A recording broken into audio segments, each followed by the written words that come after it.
நாம் தியானத்துக்காக எடுத்துக்கொள்ளப்பட்ட வேத பகுதி யோவேல் தீர்க்கதரிசியின் புஸ்தகம் 2ஆம் அதிகாரம் 26வது வசனத்தை நாம் தியானிப்போம். என் ஜனங்கள் ஒருபோதும் வெட்கப்பட்டு போவதில்லை.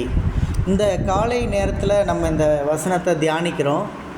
கர்த்தர் நம்மளை பார்த்து சொல்கிறாரு, என்னுடைய பிள்ளைங்க வெட்கப்பட மாட்டாங்க அப்படின்னு நம்ம சொல்கிறோம். நிறைய நேரங்களில் வெட்கங்களும் அவமானங்களும் நம்முடைய வாழ்க்கையில் தலை தூக்குகிறது. அநேக நேரங்களில் வெட்கங்களும் அவமானங்களும் நம்ம தலை தூக்கி கொண்டிருக்கிறது. சில நேரங்களில் நம்முடைய வாழ்க்கையிலே, நம்முடைய குடும்பத்திலே வெட்கப்படுகிறோம். நம் வாழ்கின்ற கிராமங்களில் வெட்கப்படுகிறோம். நாம் இருக்கின்ற இடத்தில் வெட்கப்படுகிறோம், அவமானப்படுகிறோம், வேதனை அடைகிறோம்.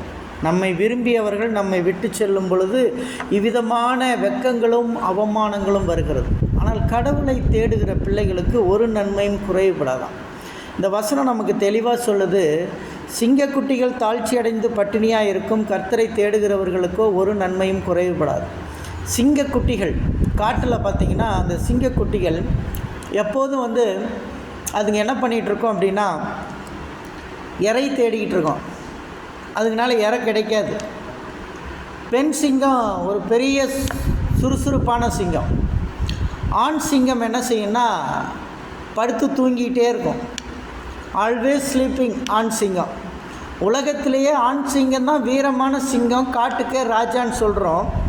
ஆனால் இறை தேடுகிற விஷயத்தில் ஆண் சிங்கம் மிகவும் சோம்பேறி சிங்கமாக தான் இருக்கிறது.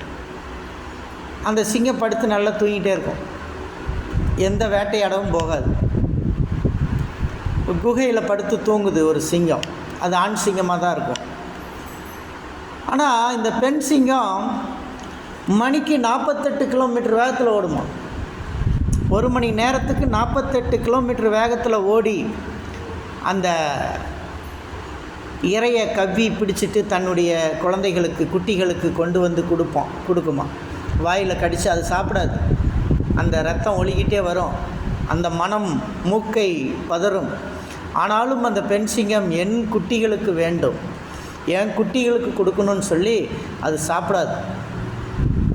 இந்த நேரம் தூங்கிட்டு இருக்கிற பெண் சிங்கம் குகைக்கு பக்கம் வரும்போது குட்டிங்க அங்கங்கே விளையாண்டுக்கிட்டு இருக்கு.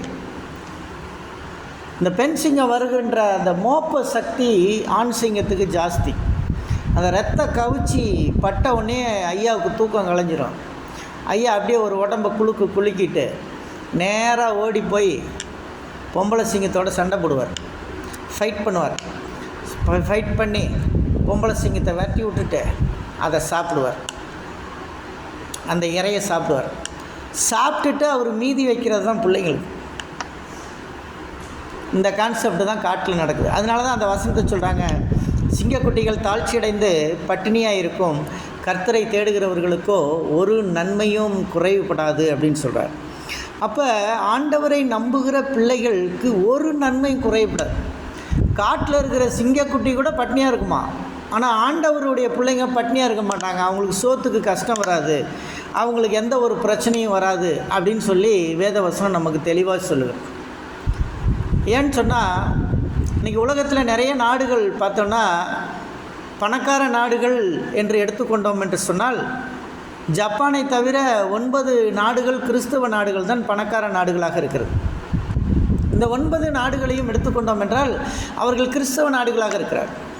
அவர்கள் நாட்டினுடைய விளைச்சல் கோதுமை அதிகமாக விளைஞ்சிருது, கரும்பு அதிகமாக விளைஞ்சிருது. மக்கள் சாப்பிட்டது போக, ஏற்றுமதி பண்ணது போக மீதியாகிறத எல்லாத்தையும் என்ன பண்ணுறாங்க, கொண்டு போய் கடலில் கொட்டுறாங்க, கடலில் கொட்டுகிறார்கள். இப்படிப்பட்ட நிலை அங்கே தொடர்ந்து கொண்டு இருக்கிறது. ஆகவே நாம் கர்த்தரை நம்புகிற பிள்ளைகளுக்கு ஒரு நன்மையும் குறைவுபடாது. God will